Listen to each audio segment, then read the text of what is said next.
Boa tarde. Sejam Muito. todos. Siga, Jane. Não. Muito boa tarde a todos. Sejam bem-vindos a este Diálogo de Educação em Foco, como desenvolver as competências socioemocionais. Um olhar das neurociências sobre as emoções.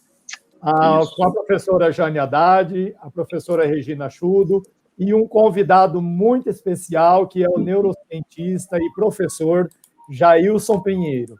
Então, eu encaminho para a professora Jane para que dê a sequência aí a este momento. Nada como vivenciar as emoções, né? Eu já estava tão atenta que eu já fui entrando atropelando, né? Mas boa tarde a todos, sejam muito bem-vindos ao Diálogos em Foco. Hoje nós temos aqui um convidado muito querido, professor Jailson, que tem nos ensinado tanto sobre como vivenciar as nossas próprias emoções. Então, eu queria dar as boas-vindas a todos vocês, ao professor Jailson, a minha parceira, querida amiga Regina Chudo, que irá apresentar com mais formalidades o professor Jailson. Olha aí, formalidade. Muito obrigado. Oi, boa tarde. Boa tarde, meus queridos. Tem muitos educadores que estão nos seguindo toda segunda-feira às 16 horas. Hoje, mais um encontro para falarmos das competências socioemocionais. E como na última live, na última segunda-feira, nós ainda falamos como desenvolver. Tantas pessoas falam sobre a competência socioemocional, está presente na Base Nacional Comum Curricular, mas a grande questão é como desenvolver, principalmente nesse tempo de pandemia, com os nossos alunos em casa, nós em casa também, muitas vezes ansiosos, entristecidos. Então, eu e Jane pensamos em convidar uma pessoa especial.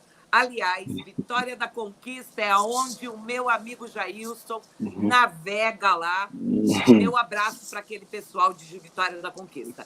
Então, boa tarde.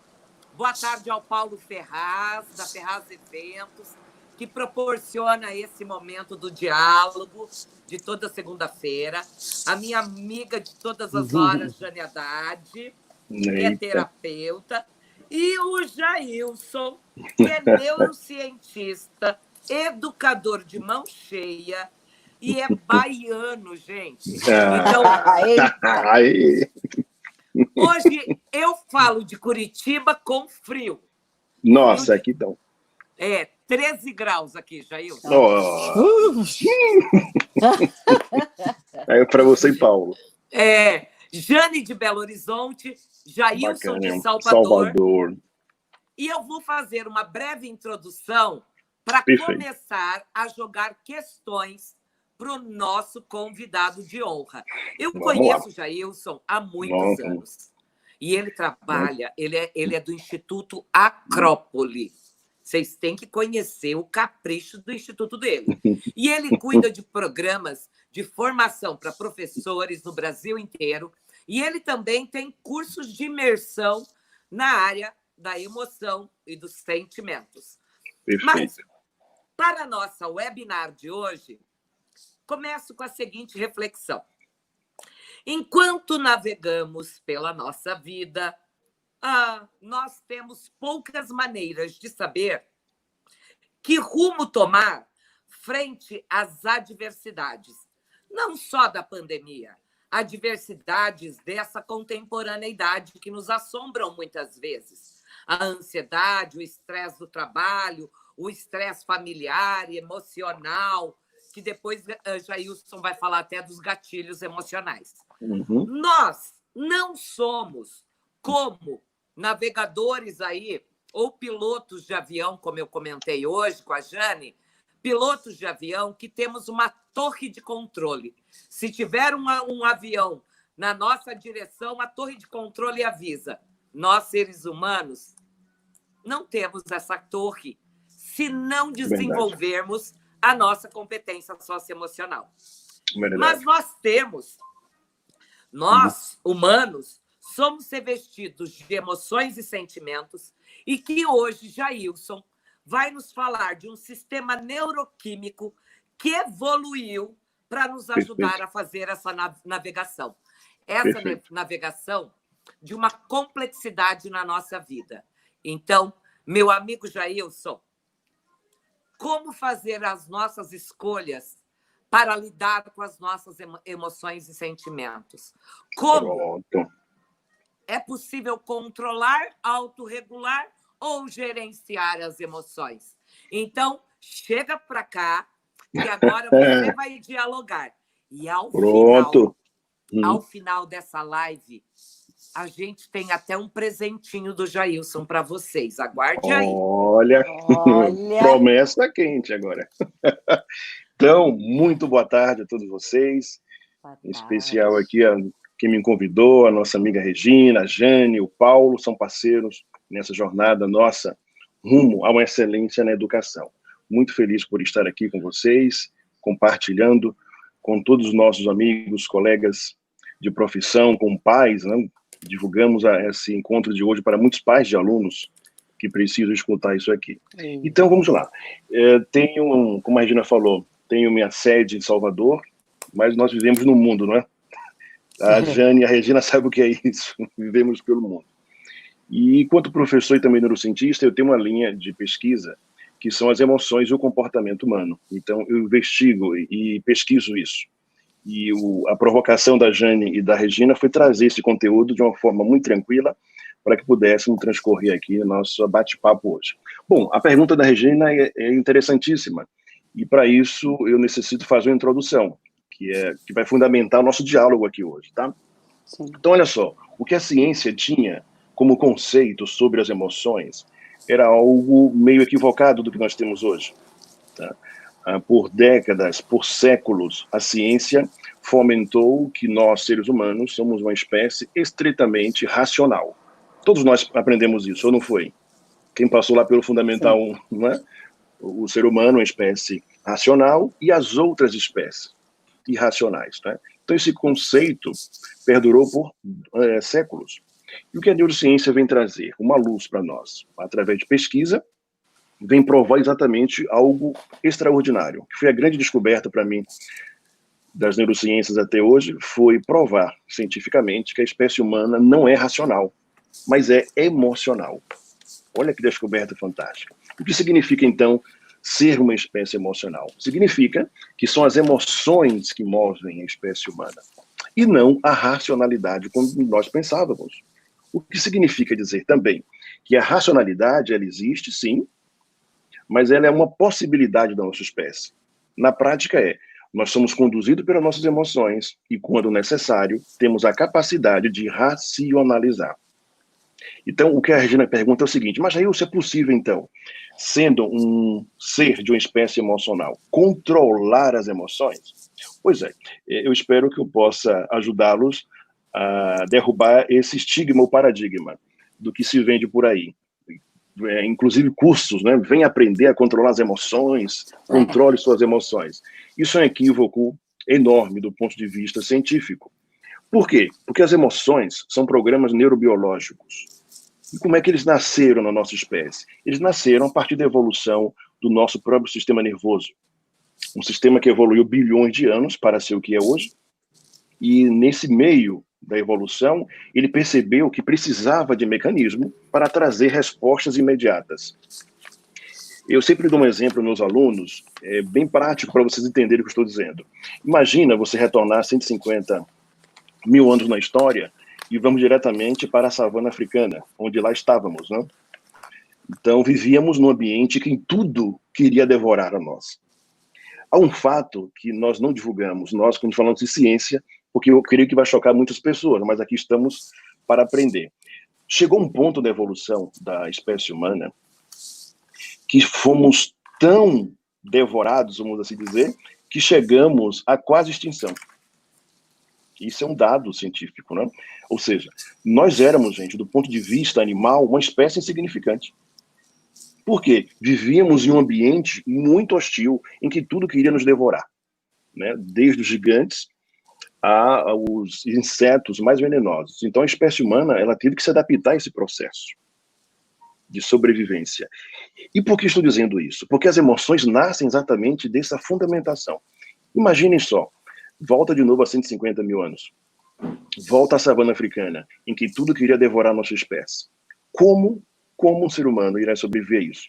Imagina que aparece ali um grande tigre de Bengala ou um grande leão. E você iria o quê? Parar para contemplar aquele leão? É isso? Não é? Nossa, que leão bonito! Não é? Nossa, que juba! Nossa, que olhos lindos! Olha só. Ou então, se você ficasse parado, buscando decidir o que iria fazer. Não sei se eu corro agora, não sei se eu me escondo. Enquanto você pensasse isso, já havia sido devorado. Percebe isso? Uhum. Então, o sistema nervoso precisava de mecanismos que trouxessem a ele respostas imediatas. Daí nascem o conceito biológico das emoções. Então, se quiser anotar para cair na prova daqui a pouco, as emoções são o quê? Processos neurobiológicos desenvolvidos pelo próprio sistema nervoso para trazer a ele respostas imediatas. Então, isso evoluiu biologicamente. A tal ponto que hoje, quando você sente uma emoção, você não precisa ter nenhuma consciência sobre ela. Simplesmente você sente e reage. Então, o que fazer quando você sente o medo hoje? Você não precisa mais pensar nisso, porque o sistema nervoso já está perfeitamente adaptado a isso. Quando você olha ou visualiza algo engraçado, o que é que você faz? Você sorri. Você não precisa pensar no sorriso, percebe isso? Não precisa racionalizar isso. Quando você sente algo que abala você fica triste. Então vejam, o que são as emoções? Volto a dizer, programas neurobiológicos com o objetivo de trazer respostas imediatas para o nosso sistema nervoso e, a partir disso, nós estabelecermos nossas reações. Então é por isso, Regina, Jane e todos que nos acompanham agora, que nós não podemos controlar as emoções. Porque elas foram desenvolvidas exatamente para não serem controladas. Porque se você passar e tivesse a capacidade de controlar as emoções, elas deixariam de trazer respostas imediatas. Compreende? Então, Regina, a sua provocação foi interessante. Nós não podemos controlar as emoções. Agora, o que é que nós podemos fazer então, Jailson? Nós podemos compreender os processos emocionais e estabelecer o que nós chamamos de uma gestão emocional. Vejam só, gente, quando nós falamos eu senti uma emoção, ou eu senti medo, quando você tem essa percepção de que sentiu, todo o seu sistema nervoso, todo ele, já foi transformado. Compreende? Então é impossível controlar as emoções. Nossa, Jesus, quando eu senti medo, eu não quero fazer tal coisa. Claro, quando você sentir medo, todo o seu sistema nervoso já terá se adaptado ao medo. Agora, gestão emocional é entender o seguinte, eu entender que eu não posso controlar as emoções, ela será estabelecida em meu sistema nervoso, mas eu posso começar a compreender como eu reajo depois que a emoção está estabelecida em meu sistema. Aí, certamente, vocês vão me provocar daqui a pouco, vamos falar sobre comportamento. Quero explicar a vocês o que são comportamentos do ponto de vista neurocientífico. Vá, amiga. É porque, Jailson, é assim, ó, por exemplo, raiva. De repente, sinto raiva desse momento da pandemia. A raiva, para alguns, é algo tão incontrolável por falta de autoconhecimento e que na psicologia a gente chama de... O que Vygotsky, no livro dele, na Teoria das Emoções, ele diz autorregulação e não autocontrole. Isso. Autorregulação, que eu estou com tanta raiva que vou lá, saco uma arma e mato.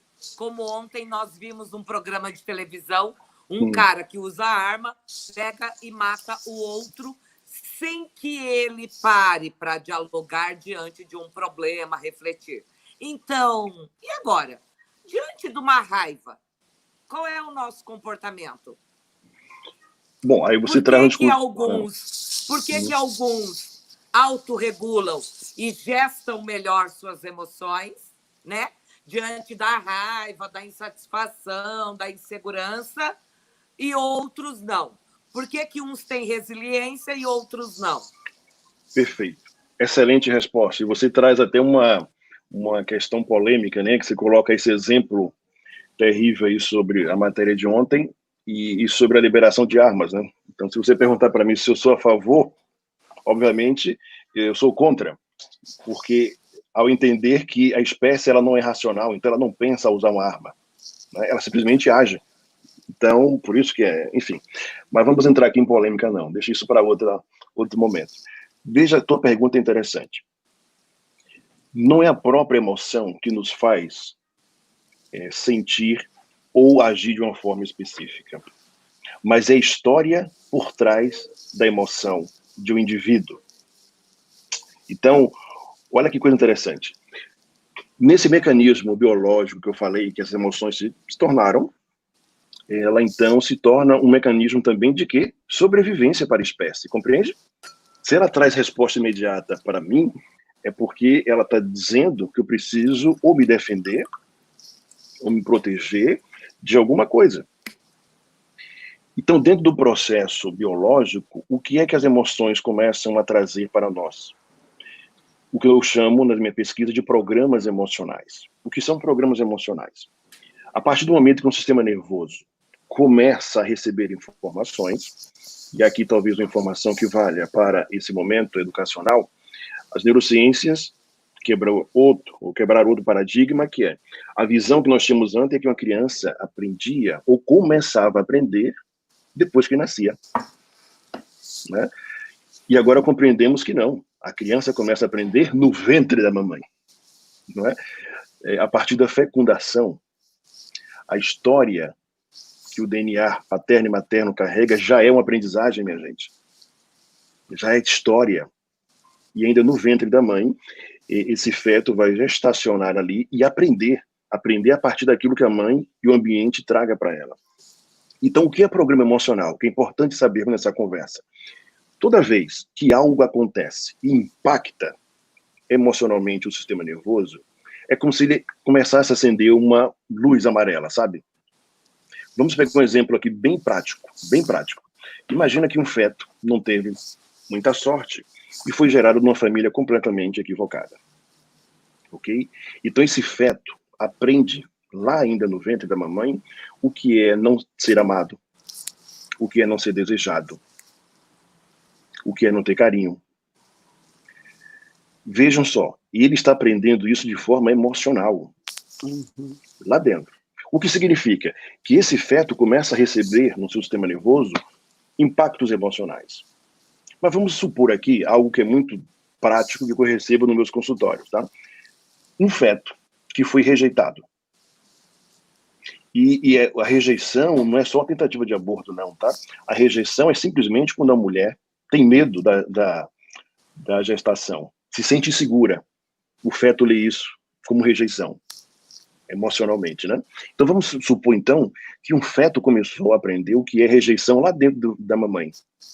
Quando ele nasce, no ambiente que ele nasce, talvez essa rejeição comece a se consolidar ainda mais. Porque agora, ele não foi só rejeitado pela mamãe no ventre, agora é rejeitado por todo mundo que o cerca, né? O pai que o abandonou, a avó que não gosta do pai, enfim, aquele contexto familiar que nós bem conhecemos. O que significa para esse sistema nervoso? Que ele começa a ser impactado de tal forma que o próprio sistema começa a aprender que rejeição é um programa emocional. E quando o sistema nervoso de um indivíduo aprende isso, que é lá na infância, ele vai carregar isso até o último suspiro de vida. Se ele não encontrar uma ajuda no caminho, aí a Jane, por exemplo, sabe bem o que eu estou falando como terapeuta, né? Então vejam, o que estou aqui dizendo é que um programa emocional, ele é consolidado a partir de repetições de impactos emocionais na vida de uma pessoa. Regina, o que você quis dizer é o seguinte: por que então uma pessoa sente raiva hoje e pega a arma e mata alguém? Não é a raiva do momento que está matando, é a história de vida que essa pessoa tem com a raiva. Por que no trabalho você, a partir de agora, vai olhar para um colega, por que aquele colega não aceita uma crítica? Né? Por que ele quer quebrar a escola toda quando você dá um feedback a ele, diz que não foi bom, enfim? Por quê? Não é aquela crítica do momento, é a história de vida daquele sistema nervoso que aprendeu que ele foi rejeitado. Crítica e não aceitação de crítica, por exemplo, está muito intimamente ligado ao processo de rejeição. E agora você já aprendeu onde é que começa a rejeição na vida de uma pessoa, não? rejeição começa lá no ventre da mamãe. Assim como a tristeza, gente. De repente, o ser humano aprendeu a ser triste também lá no ventre da mamãe. E hoje, na vida adulta, ele só faz repetir isso. Tá? Eu tenho uma frase, e essa frase eu criei não de forma intencional, mas foi escrevendo, de repente veio. E meus alunos sabem bem disso. Eu estou afirmando por aí o seguinte, que nós somos bebês gigantes. E por que nós somos bebês gigantes? Porque agora você pode olhar para a sua própria vida e a vida de outras pessoas e compreender o seguinte, não tem lógica comportamentos que nós praticamos na vida adulta. E por que não tem lógica? Porque são comportamentos infantis, são comportamentos enraizados, alicerçados na infância do indivíduo, que não foram resolvidos e literalmente foram empurrados para a vida adulta.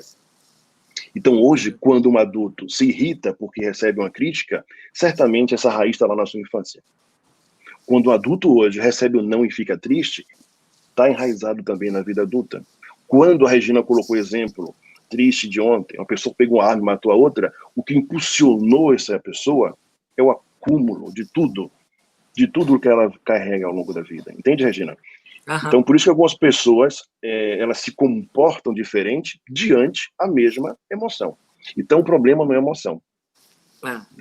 Agora, pode dizer.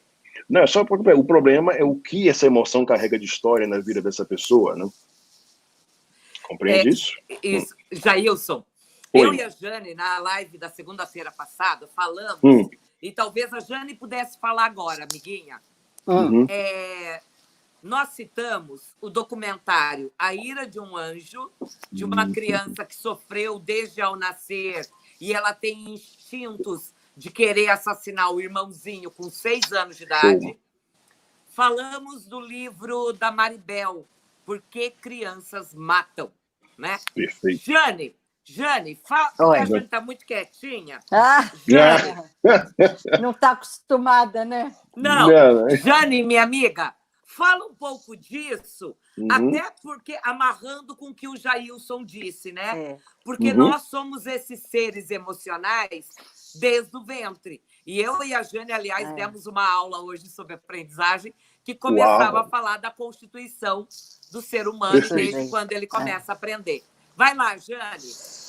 Concordo plenamente, porque eu acredito que essa constituição do sujeito é antes mesmo da concepção, né? Eu tenho falado muito isso, porque a constituição, ela traz as percepções que esse bebê terá dentro do ventre, as percepções que ela terá ao nascer, né? Quer dizer, um corpo biológico que, ao dar o primeiro choro, se constitui humano, mas não quer dizer que ele é humano, né?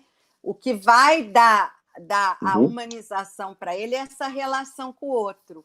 E é muito interessante isso que você traz, porque a gente vem debatendo muito isso, sabe? Se a educação entender que esse sujeito, ele não se forma ali na educação e não só conscientemente, porque ele traz nas suas primeiras aprendizagens de vida, isso que você está falando, né? As percepções, o amor, a rejeição.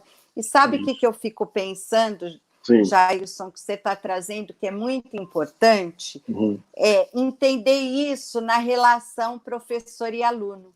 Porque muitas vezes o que a criança joga para o professor, a raiva, não é pessoal, né? Mas é algo que ela introjetou ali atrás e ela só está devolvendo para aquele adulto. E você falou do adulto, do bebê gigante. Bebê gigante.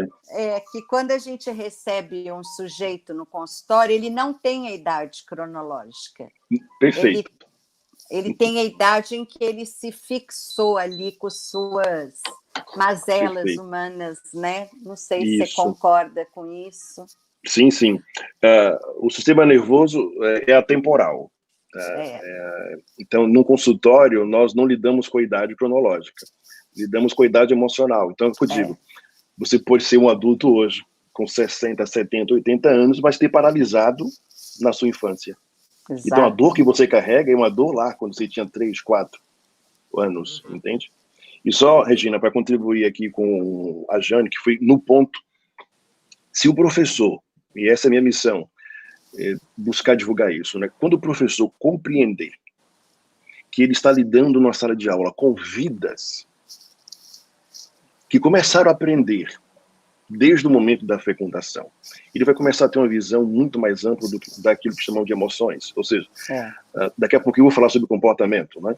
Então você vai aprender o que é comportamento, o que é que a criança quer dizer com aquilo que ela pratica.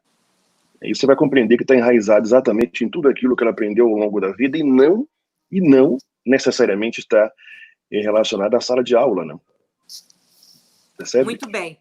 Ô, Jailson. Oi. Você sabe que o tempo passa tão rápido que metade da live já foi. Então, sério? Então, eu sou igual os entrevistadores, papel de jornalista, que vai cronometrando. Mas olha então aí. vamos falar desse comportamento.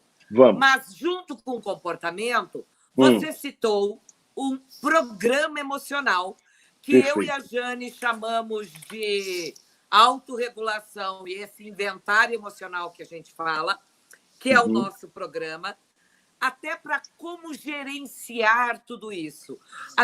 Não existe uma única receita, mas existem pistas para que você busque esse autoconhecimento. Então, vamos falar do comportamento antes, para depois a gente falar dos programas. Vai lá, Jailson. Vamos, posso falar então, né? Então, eu espero que eu tenha conseguido transmitir para vocês o que é uma emoção do ponto de vista neurobiológico, ok? Emoção não é nada daquilo que a gente vê na televisão, né? Amor, enfim. Emoção são processos neurobiológicos desenvolvidos para trazer respostas imediatas ao nosso sistema nervoso. Vejam só, então nós somos conduzidos pelas nossas emoções. Então, no patamar hierárquico, vai fazendo comigo aqui essa logística. Coloca a mãozinha aqui em cima, uma das suas mãos aqui em cima. Isso. A emoção é isso. Ela motiva, fomenta e alimenta as ações humanas. Abaixo das emoções, olha, pega outra mãozinha, abaixo das emoções, vão aparecer o que nós chamamos de sentimentos. E pensamentos também estão aqui. O que significa, então, Jailson? O que é que isso quer dizer? O que eu quero dizer é que a emoção antecede os pensamentos e sentimentos. Então, sempre existirá uma emoção antes. E que emoção é essa? Tá? No presente que a Regina vai compartilhar com vocês, no final, você vai aprender. A espécie humana, ela nasce com 7 emoções básicas, que já está literalmente alicerçada em nosso DNA. Que emoções são essas? O medo, a alegria, a tristeza, a raiva, a surpresa, o desprezo. São emoções básicas. São essas emoções que eu estou me referindo. Uma dessas emoções estará aqui, no patamar. Depois vem os sentimentos e pensamentos. E só depois, será resultante o que chamamos de comportamento. Então, olha só. O comportamento humano, cientificamente, ele é resultado dos nossos pensamentos e sentimentos que são alimentados pelas nossas, o quê? Emoções. E aqui quero deixar um conceito que poderá mudar a vida de muitos professores, que é o seguinte: a vida, os nossos comportamentos revelam quem de fato nós somos. Mas como isso, Jailson? Pode? Porque os comportamentos, minha gente, é o resultado de todo um processo neurobiológico, fundamentado nas emoções, nos pensamentos e sentimentos. Então, quando você pratica um comportamento, por trás dele há toda uma estrutura que foi montada biologicamente e associada à sua história de vida. Então, não existe comportamento do acaso. Não existe comportamento que cai do céu, brota da terra. Todo comportamento, ele é alicerçado num processo emocional. Compreende isso? E olha a parte mais delicada do processo. Para economizar energia, o sistema nervoso faz o seguinte.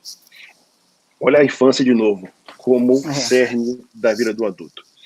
Desde o ventre da mamãe, o sistema nervoso está ali a 1000, procurando estabelecer formas de economizar energia, padrões. O que significa? A primeira vez que você sentiu tristeza, essa vez foi consolidada no seu sistema nervoso. E hoje, quando você fica triste, ele volta exatamente àquele primeiro momento. Olha a ideia de que nós somos bebês gigantes de novo. Quando você aprendeu a sorrir, e possivelmente, espero eu, que tenha sido lá no ventre da mamãe, essa forma de sorrir você aprendeu lá e repete até hoje. Por isso que quando você chora, você está mostrando como você aprendeu a chorar. Quando você ri, você também está fazendo isso. Quando você fica com raiva, também. Então, nossos comportamentos, gente, eles se estabelecem desses processos todos. Então, quando é que alguém aprendeu a se defender? Não foi agora na vida adulta. Aprendeu a se defender lá ainda no ventre da mamãe, depois na fase infantil. Quando é que alguém aprendeu que ser rejeitado causa dor? Não foi agora. Uhum. Né? Quando foi que alguém aprendeu que não ser aceito lhe traz tristeza? Não foi agora, foi na fase infantil. Então, o que eu quero dizer é o seguinte: uma vez que o sistema aprendeu como se comportar perante uma situação, o que é que ele vai fazer a partir daquele momento? Repetir. Ele não vai ficar gastando energia para pensar em novas formas de reações todo momento. Ele aprende de uma forma e volta. Por isso que eu volto a repetir para você. Um comportamento, ele revela a história de vida de uma pessoa. Porque o comportamento carrega tudo. Uhum. Compreende isso? Carrega tudo. Vai, Regina, sei que você quer perguntar. Não, mas é que a partir desse comportamento que a gente diz, herdado aqui da nossa história, né, da nossa história de vida, desde o ventre, com as interações que nós temos, é como eu citei a questão, por exemplo, daquele livro Por que Crianças Matam, né? Então, ou o próprio documentário A Ira de um Anjo. Como agora reprogramar, eu vou usar esse termo, né, emocionalmente, esses bebês, sejam gigantes ou não, ou as crianças, como essa pergunta que veio, como agora, então, é possível programar? Qual é a contribuição da psicologia, que a Jane depois pode falar, a contribuição da neurociência cognitiva, emocional, ou da neurociência, modo geral, para revertermos no sentido de buscarmos ajuda para que eu não tenha esse legado para a minha vida inteira e possa ressignificar. Por exemplo, eu fiz anos de terapia para poder me ajudar na minha ansiedade com outras questões que eu tinha. Obviamente, eu usei 2 linhas da psicologia, eu naveguei por 2, viu, Jane? A cognitivo-comportamental, né? Mas hoje, como a gente pode, de certa forma, através dessa live, pelo menos suscitar nas pessoas a vontade de estudar sobre isso, sabe, Jailson? Perfeito. Show. A Regina e a Jane conversamos um pouco já sobre isso. Nós não concordamos muito com receita de bolo.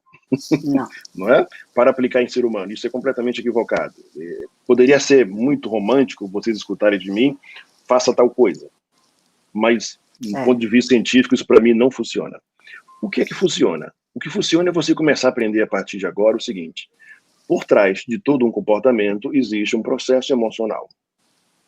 Se você compreender isso, você dará um salto, amigo professor, na percepção de uma sala de aula. Sim. Então, vejam, o que eu tenho a ajudar as pessoas a identificar é o seguinte: a Jane, como terapeuta, a Regina acabou de falar que fez terapia, eu tenho incentivado as pessoas a buscarem terapia. Ao contrário do que se possa imaginar, a terapia não é para louco, não é para fraco, terapia é para quem é forte. E os professores perguntam: Jailson, como é que eu posso, né, o que é que eu posso fazer para ajudar meus alunos? A minha resposta é muito prática. Sabe qual é? Se ajude primeiro. Se ajude primeiro.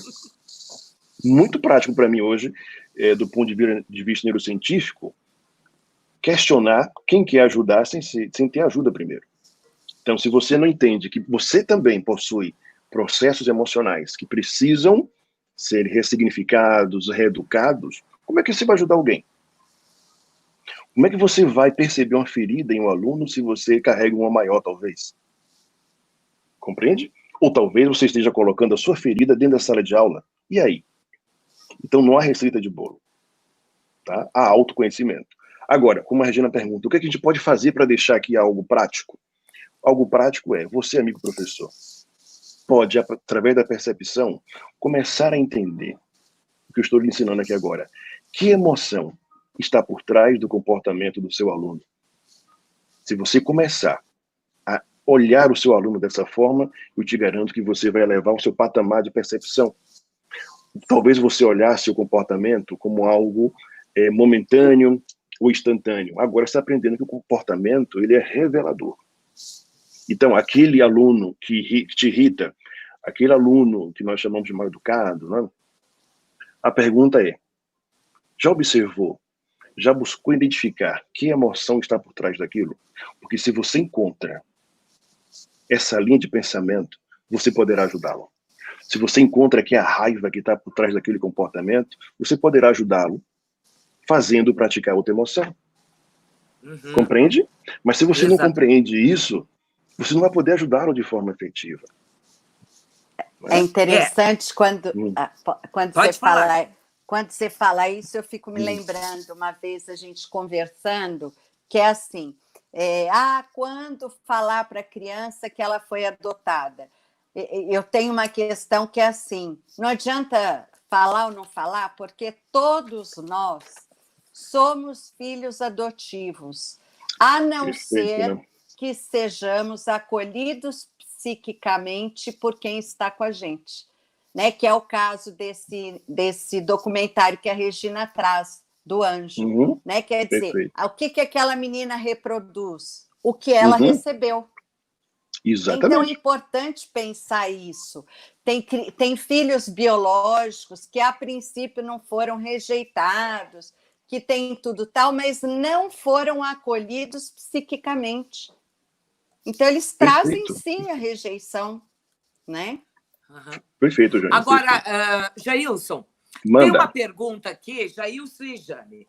A Zilda, ela diz assim, quais os meios que temos para poder lidar em sala de aula com essas crianças, talvez, que já foram lá rejeitadas? O Jailson até começou a dizer, a primeira coisa é reconhecermos. Eu, na educação infantil, falo muito sobre isso. Então, diante de uma criança que foi rejeitada, por exemplo, abandonada afetivamente, que nós falamos, e ela vai lá e morde o amiguinho, a primeira atitude não é brigar com essa criança e dar-lhe castigo, né? Então, uma posição autoritária, rígida, só vai afastar mais a criança ainda, porque ela vai responder de novo com outra agressão. Como é que a gente pode começar a ajudar? Para a gente ajudar a resolver... vou fazer duas perguntas, uma para você, que é essa, e depois eu faço para a Jane, tá? A próxima. Pronto. Posso responder logo essa, que essa é muito boa. Pode. Então, até aqui já aprendemos o que são emoções, e agora aprendemos que comportamentos possuem história, não é isso? Por isso que nos revelam. Só que tem mais uma informação científica para deixar, que é o seguinte: o sistema nervoso, ele está focado na nossa sobrevivência, ele não está nem aí para as nossas relações, ele quer ficar vivo. Tá? Quem se preocupa com relações é uma outra parte do nosso cérebro. Mas, enfim, o que eu quero dizer é o seguinte, que o sistema nervoso utilizará a história dos comportamentos para buscar o que ele quer de volta. Então, o que significa isso, Jailson? Significa que o comportamento que uma pessoa pratica será díspare daquilo que ela quer. Opa! Então, significa dizer na prática o seguinte, uma pessoa ríspida, uma pessoa que maltrata os outros, uma pessoa que aborrece os outros, que incomoda os outros, esse é o comportamento que ela pratica. O que o sistema nervoso está querendo dela é aceitação, afeto, carinho, abraço. Então, o que a Regina falou é fabuloso. Toda vez que eu reajo e devolvo um comportamento da mesma forma que eu presenciei, eu estou completamente equivocado. Completamente equivocado, porque o comportamento daquela pessoa é um comportamento de ajuda, pedido de socorro. Socorro, isso, eu ia dizer agora. Socorro, não é? Isso é profundo, minha gente. O que é que uma criança que agride outra, que grita, que esperneia, O que ela quer? Ajuda, socorro, mas ela não sabe dizer isso. Ela não sabe dizer isso. Então, alguém perguntou aqui, eu vi, como então trabalhar uma criança que foi rejeitada, tá? É preciso ter muito cuidado, que nós temos aí um limite, né, entre competências, né? Olha, o que o professor pode fazer, o que o psicólogo, o que o psiquiatra pode fazer, e o que uma terapia pode fazer. Então, o que é que um professor pode fazer? Tá? Não vai entrar na paranoia de querer ser tudo, não, hein? O que é que o professor pode fazer? Primeiro, o que eu já ensinei aqui, entenda a linha histórica daquele comportamento. Que emoção está por trás dela? Pronto. Se eu entendi que é uma raiva que está alimentando o comportamento daquela criança, eu vou entender que por trás dessa raiva, na verdade, existe uma rejeição, né? Então, o que é que eu vou fazer como professor? Eu preciso focar em atividades coletivas que promovam acolhimento, integração, aceitação. Percebem isso? É assim que eu ajudo essas crianças dentro da escola, eu como professor. Por isso que eu fiz um gesto assim, que a primeira coisa é acolher a criança, né? No momento que ela está se esperneando, até com atitudes corporais, porque ela vai demonstrar não só na expressão, eu preciso primeiro acolher, para poder entender, para poder, então, conduzir a uma nova prática que para cada área... Olha, gente, meus amores que estão aí perguntando, se a gente, nós três não dermos de responder tudo, não se preocupem, porque mesmo. Eu, Jane e Jailson, estamos preparando um curso aí, já falou, foi? Como trabalhar as competências socioemocionais na escola. Muito bem. Jane, pronto, uma perguntinha para você. Ah. O que significa ser acolhido psiquicamente? É a pergunta da Janete. Aliás, quero mandar um abraço para a Janete de Blumenau. Agora, tem outras perguntas que dizem assim, Jane, como é que a gente vai agora dar uma pequena atenção nessas atividades à distância, remota, online, com aquelas crianças lá do outro lado do computador? Né? Primeira coisa, eu acho que quando a gente fala em acolhimento psíquico, é um pouco que o Jailson falou assim, enquanto mãe, eu vou me acolher psiquicamente com todos os meus traumas, as minhas mazelas, as minhas feridas abertas, né? Porque eu falo que é muito difícil, quando nos tornamos pais, não revivermos as nossas feridas abertas. Então, acho que a questão é essa. E um outro ponto que o Jailson traz, e você também, que eu acho que é muito importante, reconhecer que temos os nossos limites, né? Então, assim, enquanto mãe, enquanto pai, geralmente não somos as pessoas mais recomendadas para ajudar nessas feridas. Enquanto professores também, eu acho que assim, não é nos tornarmos psicólogos e terapeutas no espaço educativo, mas é ter essa sensibilidade para ler através dos sintomas. Por exemplo, uma criança hiperativa, uma criança agressiva, uma criança isso, aquilo. O que ela está tentando dizer com aqueles comportamentos? Porque muitas vezes a criança pede ajuda na escola e através daqueles comportamentos que ela passou a repetir. E aí esbarra muito naquilo que eu falo. Eu acho que o primeiro passo para todos nós adultos é lembrarmos a criança o que ela tem e não o que lhe falta, né? A gente tem 3 possibilidades, eu não sei se o Jailson vai concordar comigo. A primeira infância, de trabalhar isso.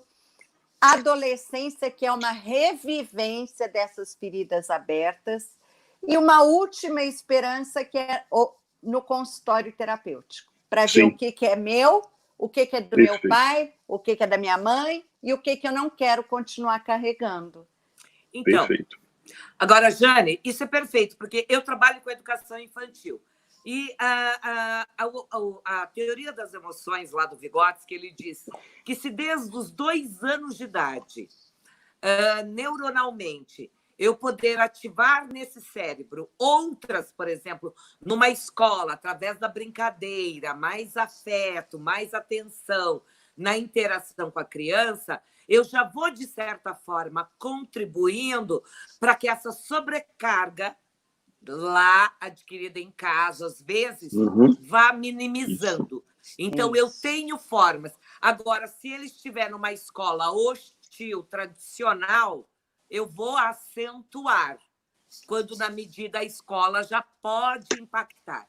Gente, esse assunto é tão interessante que eu vou recomendar para as perguntas que fizeram este livro aqui, ó. Como ajudar as crianças a aprenderem, de Paul Todt.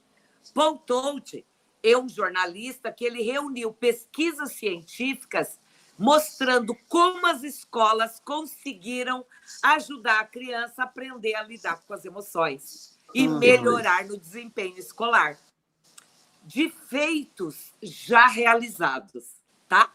Porque hoje, logicamente, a gente está muito mais para fazer perguntas subjetivas para vocês do que respostas meramente objetivas. Mas agora eu tenho outra perguntinha.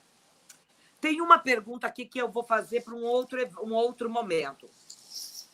Como que nós, agora, nesse momento, poderíamos, de certa forma, nesse momento da pandemia, a Lorna diz isso, afeto, carinho, abraço, às vezes parece não ser possível o abraço, mas existe outras formas de eu demonstrar carinho para os meus alunos.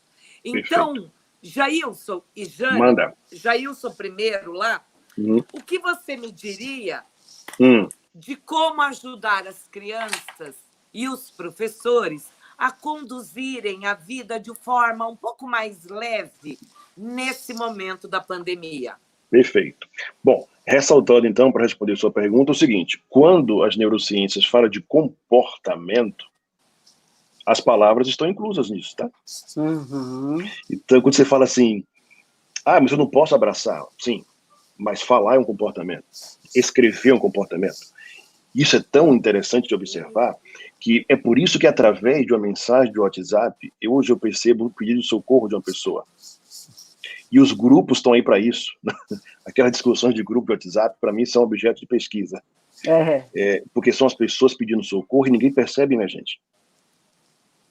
Basta uma palavra, basta uma mensagem, uma chargezinha, um emojizinho que você toca na ferida de alguém.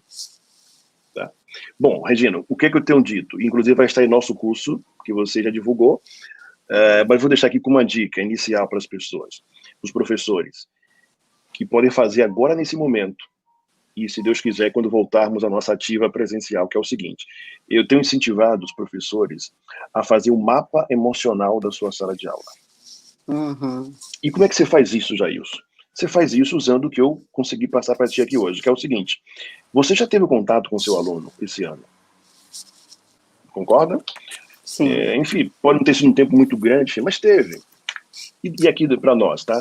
Nós professores, temos aí um sexto sentido bem aguçado. Estou mentindo? Nós sabemos lá no fundo. Então, como é que eu faço? De forma bem breve, falar para você. Como é que eu faço o mapa emocional da minha turma? Foco aluno por aluno, identifico o comportamento dele, e agora você sabe que por trás daquele comportamento há uma história e uma emoção. Tenta, olha só o exercício, tenta, nesse momento, associar o comportamento de cada aluno uma emoção. Pedro, agora observando Pedro, aquele comportamento que ele pratica ali, parece que tem uma raiva por trás daquilo. Aquela outra que quietinha, Maria, não quer socializar, tem uma tristeza ali por trás de Maria. Percebe? Você vai dando nome, sim, emoção. E emoção. No final, você vai ter o seguinte: quantas emoções, raiva, se repete na sua turma? Você soma isso. Quantas emoções, medos, quantas alegrias, quanta tristeza. Isso é um mapa emocional da sua sala de aula, gente. E aí você vai começar a entender o seguinte, uma suposição. Se eu identifiquei aqui que dos meus 25 alunos, 16, isso já vi, tá? 16 tem como comportamento sustentado pela emoção raiva. Olha aí, isso é um mapa emocional. O que significa que eu, professor, tenho agora um elemento extraordinário para planejar minhas atividades. Se o seu percentual maior for tristeza, a mesma coisa.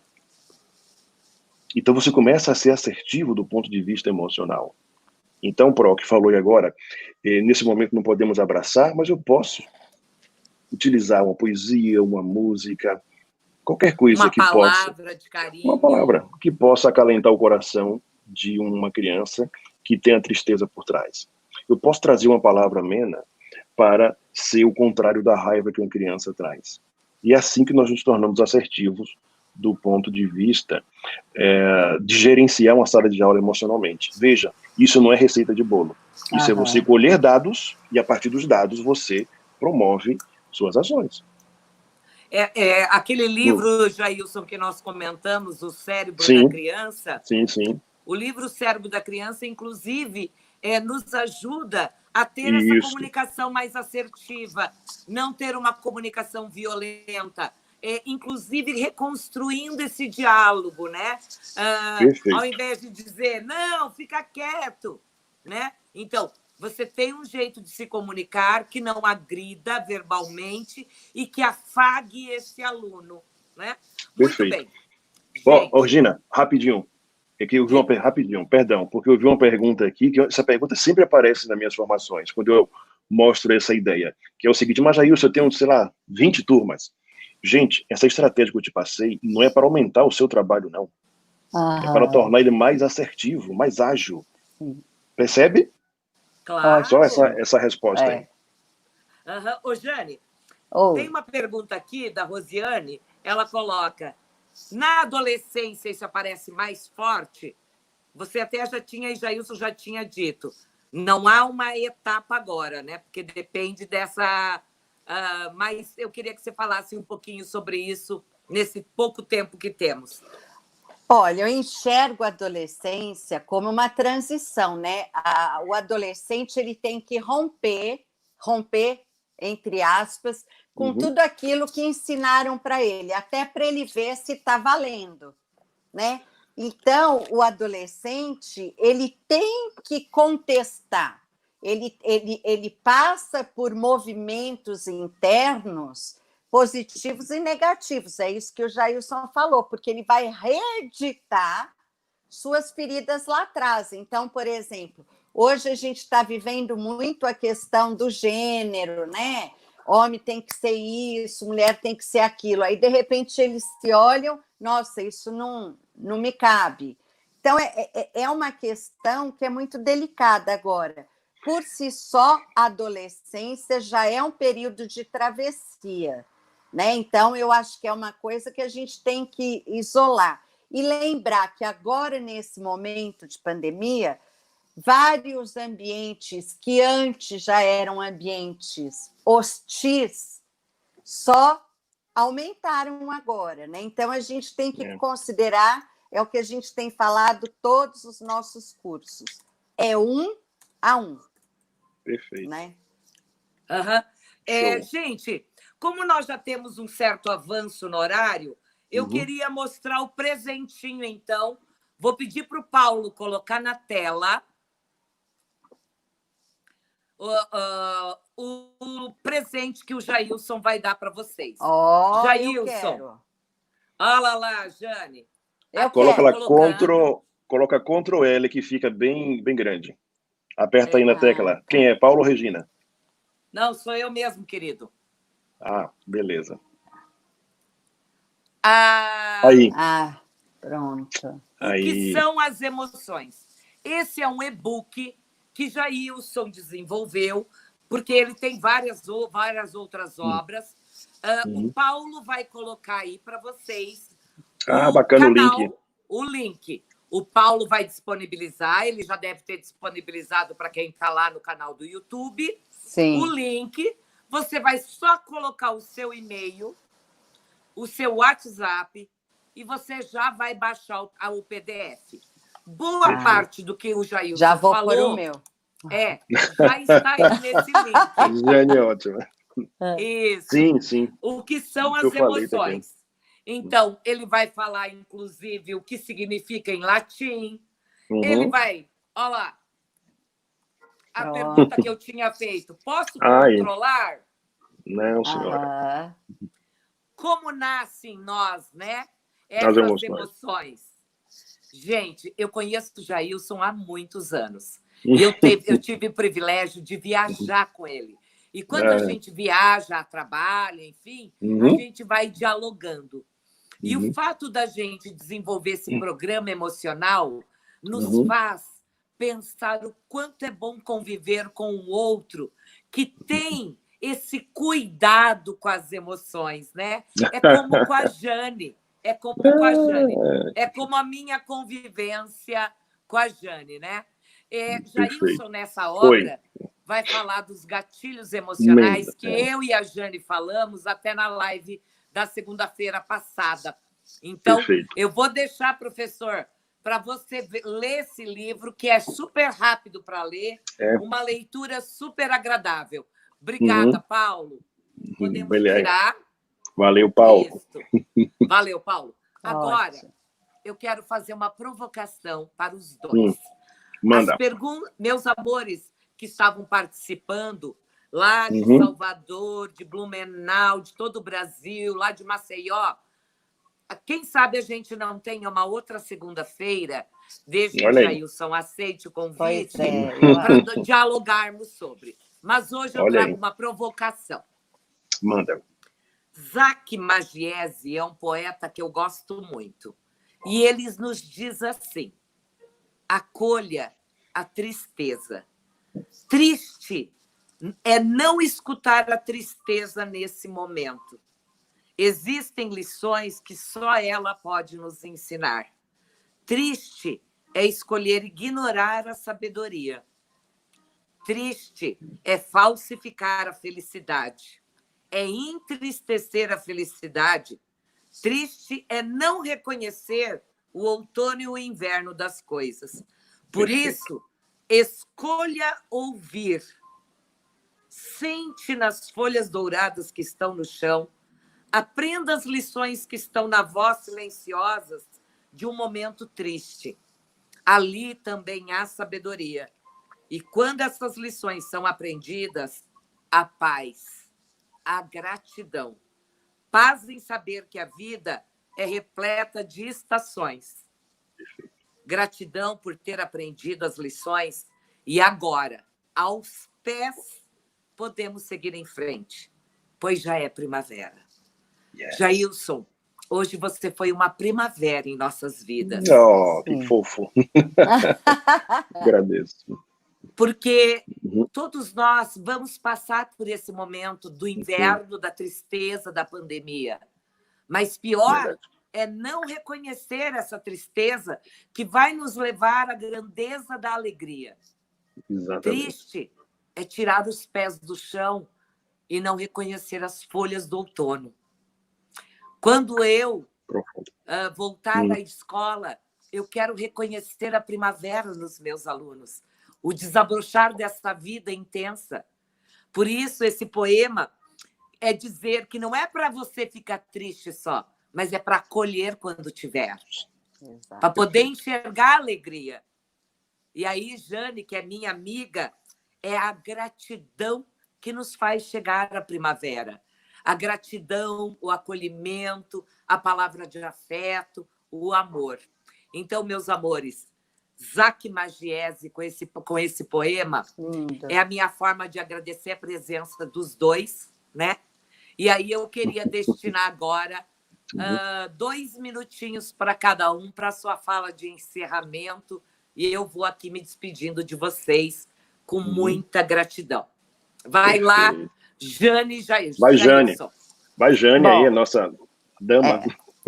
Eu que queria agradecer muito e acredito que não existe crescimento sem revisão de suas dores. Né? Então, eu acho que as estações do ano, elas não lembram essa transitoriedade. Né? Ninguém tem a obrigação de ser feliz, de estar eufórico, maravilhoso o tempo inteiro. Somos humanos e a única certeza que nós temos é a transitoriedade da vida. Então, com ela vem o convite de a cada dia sermos um pouquinho melhor do que fomos ontem. Muito obrigada, muito obrigada. Show. Perfeito. Então, eu que eu quero agradecer aqui as duas damas chiquérrimas que me convidaram, agradecer ao Paulo, agradecer ao público que até agora está aqui conosco, né? E firmes. O Brasil inteiro, muito bom. E dizer que foi uma honra estar com vocês. Eu acho que temos um trabalho sério para levar à frente, adiante, trazendo conteúdos muito sólidos. Em relação ao poema lindíssimo, o que eu tenho dito às pessoas é o seguinte: entendam que não é opcional para a espécie humana o sofrimento. Isso é uma loucura que nos vem de fora. Não é sofrer ou não sofrer, né? O sofrimento faz parte da nossa concepção biológica. O acolher, o entender como sofrer e como passar por isso é que deve ser valorizado. Enquanto as pessoas lutam para não sofrer, alimentam as dores mais profundas que estão por aí, acabando com vidas. Tá? Então, se permitam, vivencie os momentos da vida, sofra quando tiver que sofrer, sorria quando for o momento, e que possamos ser dignos de pertencer a esse mundo extraordinário, que alguns acham que não, eu acho que é extraordinário. É uma bênção estarmos aqui, é uma bênção estarmos aqui vivos, né, compartilhando conhecimentos com pessoas extraordinárias. Muito obrigado e até breve para vocês. Me sigam lá no Instagram, tá bom? Tem muito conteúdo lá para professores, inclusive. Já estou lá. Olha, beijo. Jailson, obrigada. Jane, obrigada. Gente, eu quero primeiro agradecer o Jailson de ter compartilhado esse livro, O que são as emoções, esse e-book. Eu e Jane, quando fizemos o inventário emocional, que a gente já disponibilizou aí há um mês atrás, lembrei de Jailson por conta disso, porque todos nós falamos bastante sobre as emoções e os sentimentos. Isso. E a nossa leitura de pano de fundo, as nossas influências teóricas... Sim, as referências Damasio. Vem de Antônio Damasio, né? E as obras de Antônio Damasio e o cérebro, né, que criou o homem, ele tem tantas contribuições, gente, que vale a pena. Com certeza. Eu quero dizer que essa tarde, inspirado em Isaac Magiese, gente, talvez vocês não encontrem esse poema na internet, porque eu não tirei da internet, tá? Mas Isaac Magiese traz uma metáfora com as estações do ano. E, de fato, quando eu for grande, eu quero ir à primavera. Eu acho que é essa grandeza que todos nós queremos, né? Ir à primavera, viver essa primavera, que tudo vai florescer. A gente vai ter que passar por isso para florescermos. Porque se, como disse a Jane, não vivenciarmos, talvez a gente não floresça. Tá bom? Obrigada. Gente, obrigada. Beijo grande. Obrigada. Até breve. Obrigado, Jane, Regina e principalmente Jailson. Olá, meu amigo. Foi excelente. Eu quero lembrar a todos que eu deixei o link, além de ter colocado nos comentários aqui do chat, eu também coloquei lá no link principal do YouTube. Então, se alguém não conseguiu estar no celular, já está fixado lá como comentário principal, então é só entrar lá e baixar. Tá bom? Muito obrigado a todos e até... Obrigada. Tem várias pessoas pedindo outra, viu, Jailson? Agora você vai ter que... As mulheres. Vamos pensar na próxima, né? Vamos sim, Jailson Pinheiro, agora você vai fazer outra live segunda-feira conosco. Gostei, porque ela manda na gente, né? Tá ao vivo, não tem como fugir. Não tem como fugir, faremos sim, vamos pensar aí no tema, tá bom? Beijo, gente. Beijo, obrigada, viu? Obrigada, foi ótimo.